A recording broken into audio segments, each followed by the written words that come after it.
pense que c'est un colloque très intéressant et des personnes d'origine et de spécialités très différentes convergent un peu pour exprimer les mêmes conclusions, c'est-à-dire que nous ne connaissons pas bien l'Allemagne alors que c'est notre partenaire principal, que les relations sous un langage consensuel restent très difficiles, quelquefois même très tendues, et que nous avons néanmoins beaucoup de choses à faire ensemble.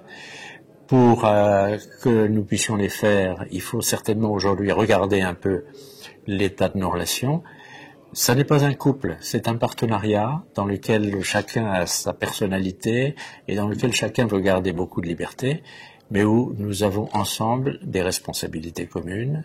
La première, c'est d'éliminer tout ce qui peut être facteur d'affrontement entre nous. Ensuite, c'est de construire l'Europe ensemble, et non seulement pour unifier l'Europe, ou en tout cas la rapprocher, mais aussi pour lui donner la possibilité d'exprimer une voix européenne dans le monde.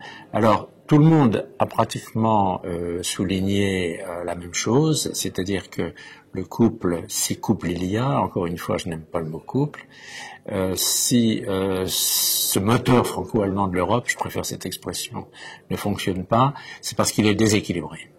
Que dans ce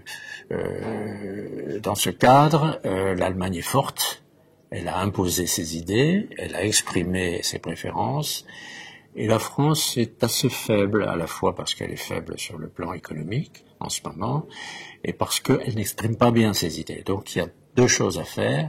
La première, c'est certainement de renforcer notre pays pour qu'il soit un partenaire égal et aussi fort que l'Allemagne dans cette relation. Et ensuite, ayant renforcé la France, de faire en sorte que nous puissions rechercher vraiment les points sur lesquels la France et l'Allemagne, nous pouvons faire des choses ensemble.